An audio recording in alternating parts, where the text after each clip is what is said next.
Começando mais um programa Tira Dúvidas nesse dia abençoado. É sempre um prazer, uma alegria estar com você aqui, aprendendo muito mais sobre a palavra de Deus. Provérbios 16 afirma que melhor é a sabedoria do que o ouro e mais vale obter conhecimento do que a prata. Então, o ouvinte desse programa, o participante desse programa é uma pessoa que valoriza a sabedoria que vem do alto. Essa é a melhor, é a mais importante e é ela que a gente vai exercitar nesse dia. E você pode participar conosco através do nosso WhatsApp, que é o 9999-72005. Pode interagir com a gente também pelo nosso canal do YouTube, Rádio Vinha FM. E se você quiser comentar, fazer pergunta por lá, pode ser também. E agora a gente vai começar o programa propriamente dito com o nosso mestre aqui, pastor Luiz Rigonato. Olá, pastor, tudo bem com o senhor? Olá, Raquel. Obrigado pelo mestre, tá tudo bem comigo, graças a Deus. E um privilégio, mais um programa para compartilharmos das riquezas de Cristo na sua palavra. O Senhor e a sua palavra é a mesma coisa. E louvamos a Deus, Ele que, para louvor da sua graça, né? E que Ele nos concedeu em Cristo Jesus, essa graça que Ele abundantemente nos concedeu em Cristo, nós a descobrimos na sua palavra. Um programa como esse tem um propósito de, digamos, buscar essas riquezas, tesouros escondidos, você tem que ir em busca. Então, fique conosco, você vai ser abençoado, eu tenho certeza. E o Senhor, Ele derramou sobre nós, né? Nós temos a redenção pelo seu sangue, que Ele derramou abundantemente sobre nós, segundo a riqueza da sua graça, e Ele nos concedeu, né, gratuitamente toda a sabedoria e prudência, por Ele mesmo escolhermos. É por intermédio dele que nós escolhemos essas riquezas, a sua sabedoria, a sua prudência, a redenção, o perdão dos pecados. Lembre-se, não tem condenação para a sua vida. Não tem condenação, não tem culpa, estando você em Cristo. Esteja em Cristo, porque nenhuma condenação há para os que estão em Cristo Jesus. Escute, não tem maldição para quem está em Cristo. Ah, pastor, eu pequei. Está em Cristo, você está perdoado dos seus pecados. E, pastor, mas isso é um incentivo a mais pecado? Não. Quem conhece a graça, a Bíblia diz que o pecado não tem domínio sobre ele. Aquele que viu a graça, o pecado não o controla. Pelo contrário, ele vence sobre o pecado e sobressai a toda dificuldade em nome de Jesus. Amém, Raquel? Amém, pastor. E olha, eu gosto sempre de começar esse programa aqui com uma das perguntas do livro Tira Dúvidas. O livro Tira Dúvidas é o livro do pastor aqui e ele é feito de perguntas que são muito recorrentes. Tem uma pergunta aqui, pastor, que eu queria que o senhor começasse o programa respondendo ela, que diz o seguinte: por que é que Jesus teve que se tornar homem? Qual foi a finalidade? O que ele teve que veio à Terra como ser humano? A promessa que Jesus se tornaria homem, Ele é Deus e se fez homem. O grande ato de Deus contra o grande ato do diabo é infinitamente maior do que qualquer coisa. Lá em Gênesis, nós temos a história da queda, da tragédia universal. Mas em Gênesis 3:15, o evangelho é proclamado pelo próprio Deus a primeira vez. Lá Deus fala que Cristo nasceria, ele é a semente da mulher. E Cristo é a semente que virá e esmagará a cabeça da serpente. Olha, Jesus foi ferido, né? Mas a ferida foi no calcanhar. Ela sara e é cicatrizada. Mas a ferida contra o diabo não tem reversão para os seus propósitos. O Senhor lhe feriu a cabeça. Agora, Cristo se tornou homem para nos redimir do pecado. Porque sem derramamento de sangue não tem perdão de pecados. Mas precisa ser um sangue especial. E esse sangue só Deus pode providenciar. E sabe como que ele providencia esse sangue? Ele nasce como homem por nascimento de mulher, cresce, prega o seu evangelho, proclama essa redenção e a realiza na cruz como Cordeiro de Deus que tira o pecado do mundo, como foi proclamado por João Batista, por João o Batista. E Jesus, quando ele morre na cruz, ele derrama o seu sangue. A cruz é o juízo de Deus contra a humanidade, mas não na humanidade nem contra ela, em Cristo Jesus. Que Jesus deveria se tornar homem para ser o sacrifício vivo. E ele é o Cordeiro de Deus perfeito. Tem sangue que não tem origem no pecado, nem em Adão. A origem de Cristo é em Deus. Quer dizer, o anjo Gabriel falou para Maria: o que vai acontecer com você é por obra do Espírito Santo. Porque ela falou assim: eu não sou casada, como que eu vou ficar grávida por esses dias? Aí o Senhor fala: olha, a virtude do Altíssimo te cobrirá. E o Espírito Santo virá e você vai conceber.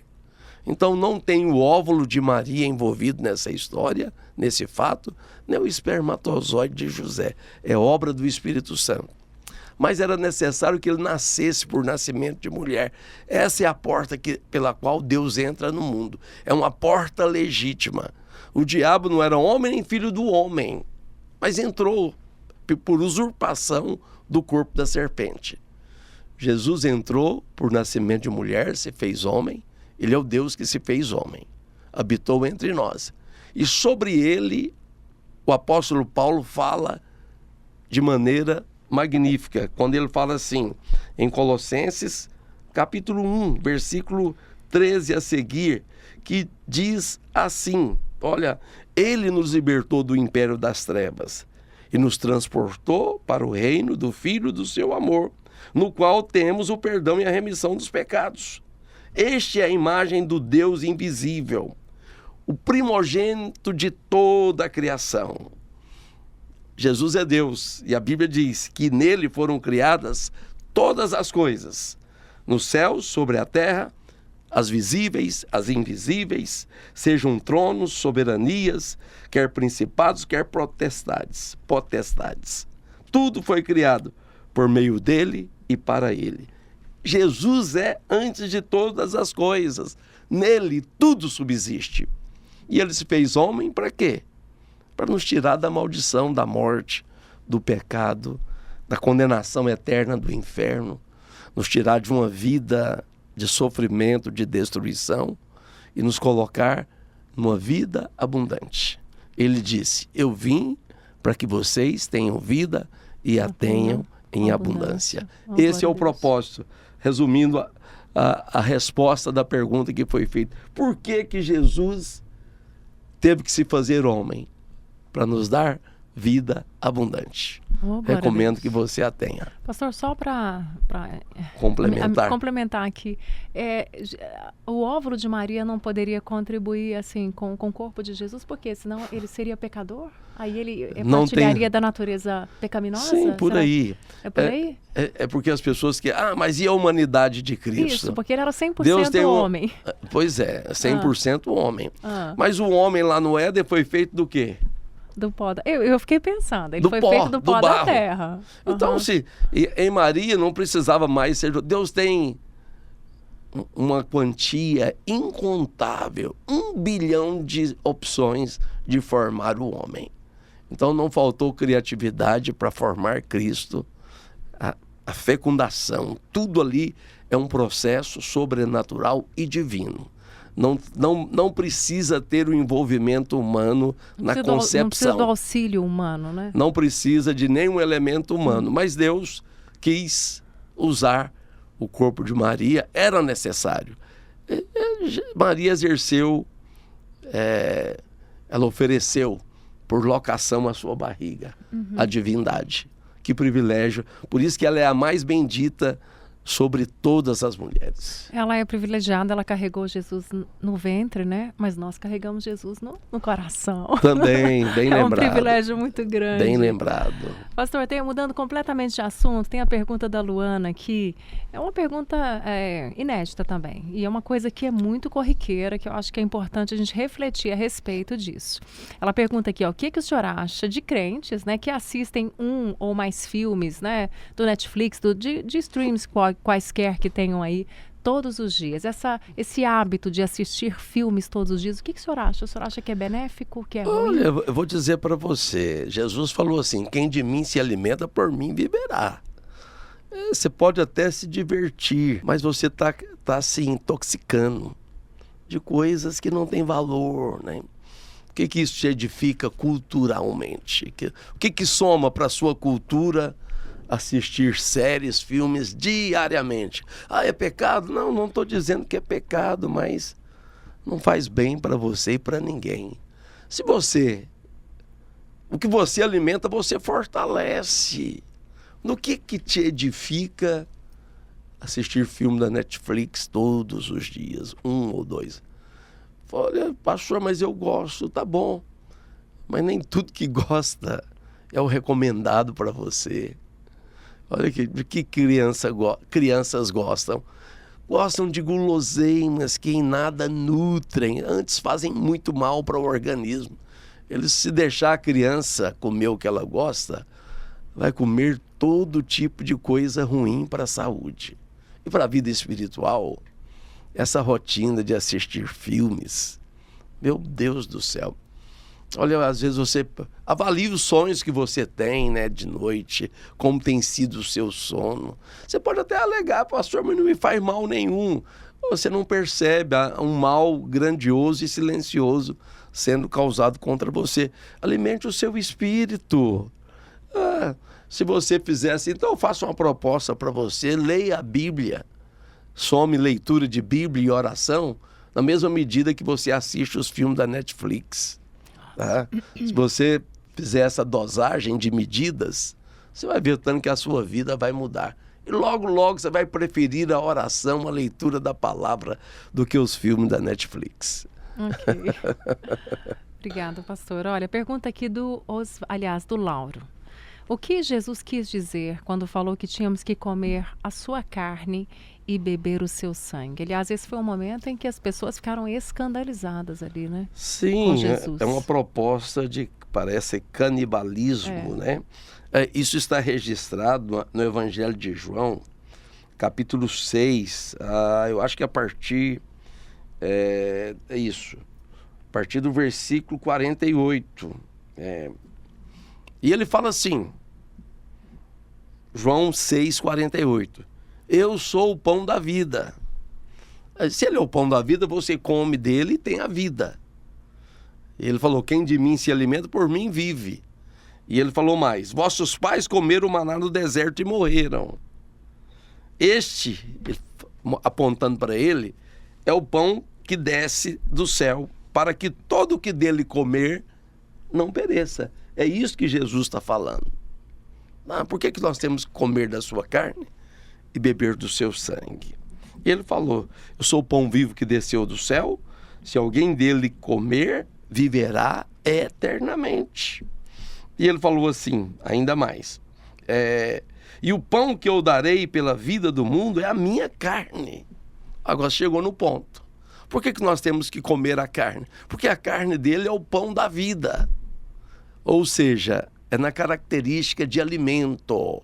O pão representa, é a representação máxima, é a analogia melhor de demonstrar alimento. Pão é comida, todo mundo sabe.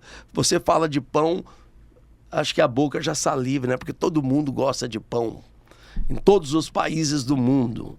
Tem os mais e os menos bem feitos. Mas é gostoso, em suma, né? Agora, houve uma disputa entre os judeus. Puxa vida, como ele pode dar da sua carne, da sua própria carne para comermos? E ele falou, em verdade vos digo, se não comerdes a carne do Filho do Homem, e não beberdes o seu sangue, não tendes vida em vós mesmos. É claro que nós vamos comer da carne de Jesus, mas na hora da ceia, o pão e o vinho o pão e o cálice, eles são tirados do uso comum e passa para um uso especial. Que uso que é esse? É o uso de comer em memória, comer e beber em memória do Senhor. Ele que instruiu. Em Mateus 26, ele fala: todas as vezes que comerdes esse pão e beberdes este cálice, vocês proclamam a minha morte até que eu venha. Por que proclamar a morte do Senhor? Porque é a morte mais poderosa de todo o universo. Não é morte que causa morte, mas é morte que nos tira dela. A morte de Cristo não é a morte do caos. A morte de Adão é a morte do caos. Mas a morte de Cristo é a morte eficaz, que muda todas as coisas em todos os lugares. Mas quando ele morre, ele entrega o seu corpo. Ele é o pão, ele é o grão de trigo que caiu na terra e foi moído pelas nossas transgressões, foi tostado na cruz pela justiça de Deus. Aí nós comemos para lembrar essa grande e poderosa vitória que é a sua morte. Quando ele morre, o pecado da humanidade inteira é perdoado, toda maldição é cancelada. Agora, para ter efeito, nós precisamos estender a mão e pegar a carne e comer.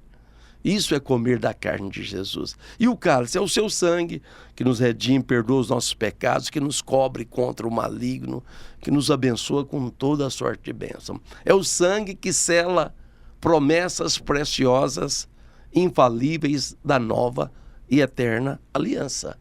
Comer do Senhor, da sua carne, é comer e beber. Comer da carne e beber do sangue. E ele falou: quem de mim se alimenta, por mim viverá. Ou seja, da sua saúde, do seu poder, da sua provisão abundante, da sua glória e de tudo que é pertinente ao Senhor. Quando dele nós comemos, nós somos poderosamente nutridos e abençoados. O que seria comer na prática da sua carne e beber do seu sangue? É participar orar, da é ceia. ler a Bíblia, é participar da ceia. Essencialmente, nós vamos chamar de uma cerimônia que é uma verdadeira experiência de vida. Mas ler a palavra, bem lembrado, Raquel, ler a palavra, orar, se aproximar e absorver da bondade de Deus é comer dele também. É colocar dentro, né, da gente, né? O pecado começou com algo que comer Eva significa, comer é colocar para dentro. Não tem como comer se não engolir. Sim. E aí você... tudo que você... A pergunta anterior da Netflix. A gente está comendo aqueles filmes, né? Você está comendo. O que dá prazer é alimento, tá? Tudo que te dá prazer é alimento. Okay. E ter prazer no Senhor é agradável para Ele. Pois é, falando de comer e beber, tem uma pergunta aqui sobre bebida. Uma pergunta que já tivemos várias dessa, mas o ouvinte insiste, vamos fazer. Tem um ouvinte aqui perguntando, é a Mariana Mello. O que o senhor acha de cristãos tomarem, beberem vinho? Olha, a bebida, a Bíblia fala que o vinho inconsequente, ele traz uma falsa coragem. O vinho, além da medida, ele traz devassidão, traz dissolução. Em nenhum lugar está escrito que é pecado beber, mas é pecado exceder. Efésios 5,18 fala assim, não embriagueis com vinho no qual há dissolução ou devassidão, mas enchei-vos do Espírito, bebam do Espírito, se embriaguem do Espírito. Uhum. O que eu acho? Não, se sabe beber, e é difícil quem sabe beber, né? Parece que é muito pretensioso dizer que alguém bebe e sabe beber. O senhor recomenda que beba? Eu não recomendo. Não recomendo, porque ninguém precisa de beber. Ninguém precisa disso. Mas falar que é pecado seria errado, né? Porque Jesus, o seu primeiro grande sinal, ele transformou 500 litros de água em vinho. Muita gente argumenta, teoriza que não, aquilo foi um suco. Não, lê do engano, que suco, gente. Suco é suco, vinho é vinho. O vinho é procedente da fermentação da uva. Então, assim, não venha me dizer que Jesus bebeu foi suco de uva. Não foi. A produção do suco é muito mais fácil que a produção de um bom vinho. E o mestre de cerimônia, ele falou daquele vinho que Jesus ele tinha transformado água, né, em vinho. Falei, puxa vida, geralmente ele serve o vinho melhor primeiro, mas você está servindo o melhor por último. E provavelmente é o melhor vinho que já foi bebido em toda a história da humanidade. Foi aquilo que o próprio Deus transformou a água em vinho. Pois é.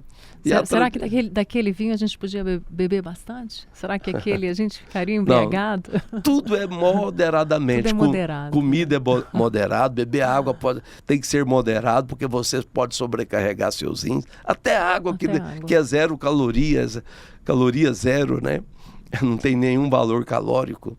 Você não pode se sobrecarregar bebendo água, imagina vinho. Então, com moderação é permitido. Então, assim, se crente bebe vinho, não está cometendo pecado, mas peca se embriagar-se. Ok. E a gente está finalizando aqui o nosso primeiro bloco do programa Tira Dúvidas. E você que quer fazer sua pergunta, faça agora. Aproveita esse período de intervalo aqui. O nosso WhatsApp é o 9999-72005. Eu vou deixar aqui a próxima pergunta para você ficar pensando aí. Ó, a pergunta do Genival, pastor. O que o senhor acha? O senhor acha que convém uma mulher com filhos pequenos trabalhar fora? A gente vai saber a resposta daqui a pouquinho. Não saia daí.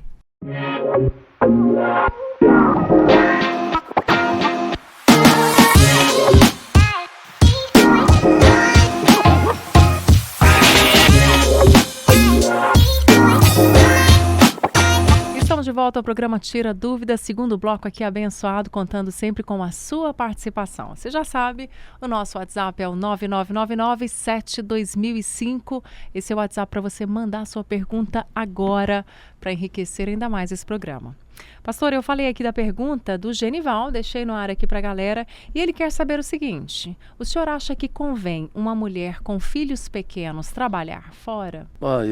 Assim, tudo é avaliado caso a caso.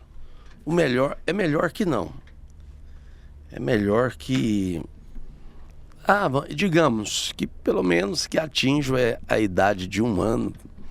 Eu sei que hoje a licença maternidade pode ir até 6 meses. Mas eu acho que seria saudável, né, que a mãe estivesse em casa. Mas avalie necessidade a necessidade. A Bíblia fala da mulher que trabalha fora. A mulher mais exemplar da Bíblia, eu falo em termos de esposa, é a mulher de Provérbios 31.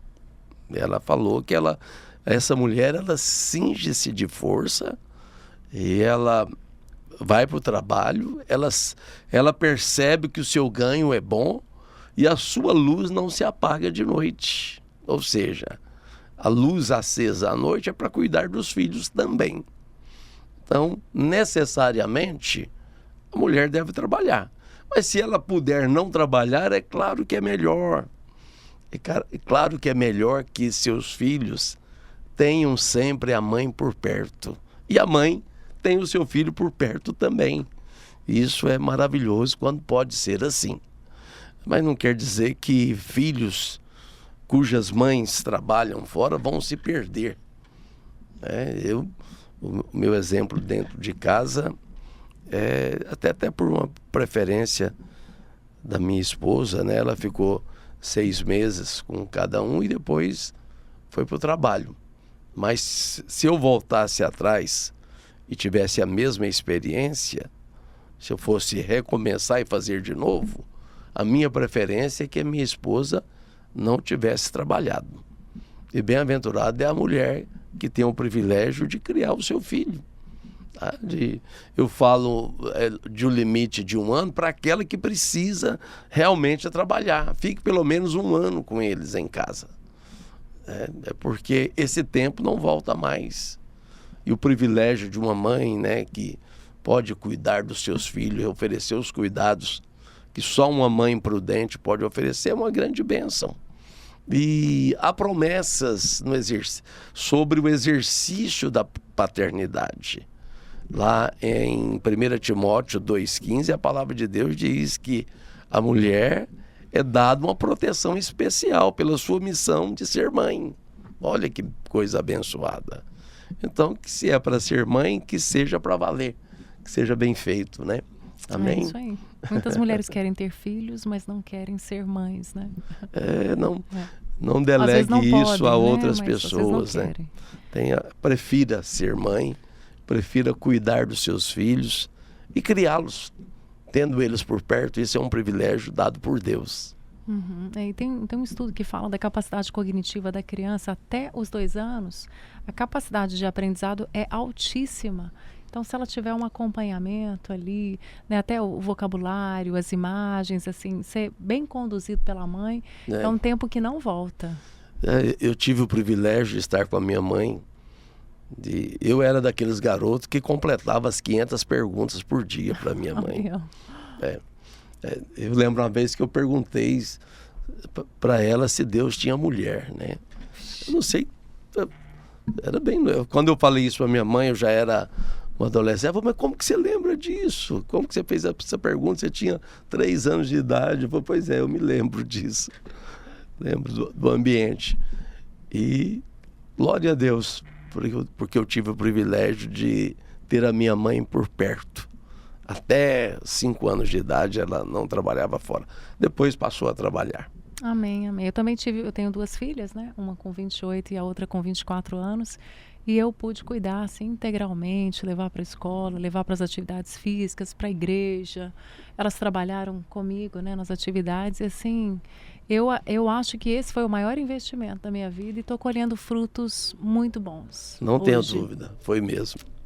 Pastor, tem a pergunta do Altair aqui. Ele pergunta, o que são as vestes nupciais da parábola do banquete? As vestes, nós somos vestidos e revestidos. A primeira vestimenta são as roupas da salvação. A segunda vestimenta é a roupa de gala do comparecimento. Há lugares que você comparece, dependendo da cerimônia, você tem que ter uma roupa muito específica. Não se vai a um casamento, não se vai a uma colação de grau ou outras cerimônias que são solenes. Nessa cerimônia você tem vestimentas especiais. Você não comparece, né? Você não entra no fórum sem uma indumentária específica. Agora, perante Cristo, a primeira roupa para você comparecer perante Cristo são as roupas da salvação, vestes da salvação. Mas para comparecer para o governo, que é o vencedor que recebe a recompensa da herança, aí você tem que ter as vestimentas do vencedor.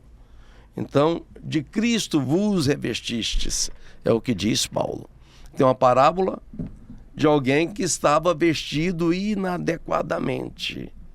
Era as roupas de núpcias. Era um banquete? Era uma festa de casamento, isso ou não? Era uma festa solene, né? Mas parece que era uma festa de casamento, né? Uhum. Aí a pergunta é apenas uma aplicação do ensino que Jesus quer aplicar ali. Filho, como que você entrou aqui sem as roupas da festa? Aí a Bíblia diz que há uma ordem que ele é literalmente recolhido pelos servos e lançado nas trevas exteriores. Uhum. Ele não estava apto para governar com Cristo. Agora, quais que são as roupas que nos tornam aptos, que tornam eu e você aptos para a salvação? São aquelas que estão em Apocalipse 19, que diz assim, olha assim, pois foi dado vestir-se de linho finíssimo, resplandecente e puro, porque o linho finíssimo são os atos de justiça dos santos. Com essa roupa se comparece para governar. Porque nesse capítulo, a contextualização dele é Jesus vindo para assumir a posse da terra e exercer o governo de 1000 anos sobre a terra. Mas só vai reinar com Jesus quem tiver a sua roupa tecida nos atos de justiça. Esse é o linho finíssimo, puro, né? De justiça, que é a justiça de Cristo. Então, o Espírito Santo está tecendo essa roupa. O Billy Graham, ele conta que ele visitou uma fábrica de linho, né? Uma indústria têxtil. Ele visitou não, ele foi na inauguração, foi convidado para ser o preletor da inauguração de uma das maiores fábricas de tecido do mundo, que tece o linho mais caro de todos. E ele foi levado até essa máquina de tecelagem e ela tecia simultaneamente 42 mil fios. E o Billy Graham fez uma pergunta ali para o encarregado, tinha muita gente acompanhando, os funcionários. Ele viu aqueles carretéis, né, gigantescos de linho finíssimo, que tinha essa linha, né, que tecia esse linho. Ele perguntou, mas se um fio desses arrebentar? Aí ele falou assim, boa pergunta, pastor, o encarregado falou. Por quê? Porque a máquina não pode continuar tecendo, porque senão não vai justificar o preço, porque o linho vai ficar com defeito. Tem que ter os 42 mil fios, que loucura, né? Aí ele falou assim, mas ela tem um sistema, um sensor muito sensível, que ela para de maneira imediata de tecer. Aí ele perguntou, mas como que ela volta a funcionar? Boa pergunta. Nós temos o restaurador do fio rompido, do fio quebrado. Ele restaura de uma maneira tão perfeita que a máquina, sem o auxílio de mão humana, de maneira automática, ela volta a tecer esse linho. E aí quem tem o Espírito de Deus tem lições espirituais para as coisas que são de Deus. E ele falou assim, na nossa vida é assim, o Espírito Santo está tecendo o linho finíssimo que são os nossos atos de justiça. Se nós cometemos um erro, o Espírito Santo para de tecer esse linho finíssimo e ele espera que seja restaurado em Cristo a comunhão perfeita de alguém que relaciona com o Senhor. E quando nós voltamos para essa relação, confiados na justiça de Cristo, o Espírito Santo volta a tecer essa roupa com a qual nós compareceremos perante o tribunal de Cristo e seremos coroados para a vitória e para o governo de Cristo. É por isso que nós somos vestidos de veste de salvação e revestidos de roupas que são costuradas no linho finíssimo, que são os atos de justiça dos santos. Uau, amém? Maravilhoso. Glória a Deus por isso. Pastor, tem a pergunta da Maura aqui, e ela quer saber o que é que... Eu te ligo daqui a pouco. Tá bom, então. Um abraço. Vamos lá, vamos para a pergunta da Maura aqui. Tá tudo bem. Tá gravado, a gente pode editar. O doutor tava me ligando aqui, oh, Jesus. Aí eu pus aqui para ele ver que eu tava gravando. Aí, eu vi que o senhor colocou no áudio aí. Pra ver se ele... X tocava, mas não X tocou. Perdão, Raquel. Não, tá Perdão todo mundo aí que vai ter que fazer uma edição, hein, Edinaldo? Viu? Então vamos lá. Podemos retomar? Não atende, não. Não faz igual eu fiz, não. Não vou atender. Eu nem ouço fazer isso. Que isso? Pergunta da Maura aqui, pastor. Ela quer saber o que significa tomar o reino por esforço. O reino, em Mateus 12, 41, Jesus falou assim, olha, a lei e os profetas durou até João Batista. E agora o reino de Deus é tomado pelo esforço. É o esforço da cruz, é o esforço da obra de Cristo, né? É Jesus que exerce esse esforço. O reino de Deus, ele tem 3 aspectos: a semelhança, a realidade e a manifestação. Nós estamos vivendo a realidade. A semelhança é o que foi escrito, é o que tentam imitar. A realidade é o que nós vivemos, é o que Jesus falou. O reino de Deus não está aqui nem acolá, está dentro de cada um de vocês. Vivendo isso, ele vai se manifestar quando Jesus vier. Agora o esforço é o esforço da graça. Paulo fala assim, pela graça de Deus eu sou o que sou. E a sua graça que me foi concedida não se tornou vã. Pelo contrário, eu trabalhei mais do que todos eles. Não eu, mas a graça de Deus comigo.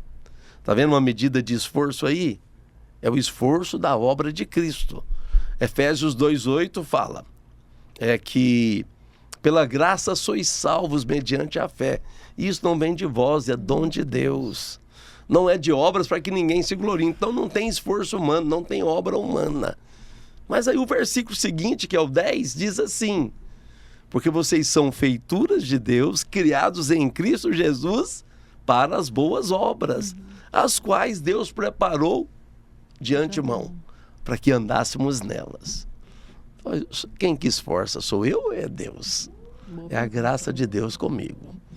Qual o único esforço que a Bíblia fala no Novo Testamento? O esforço do descanso.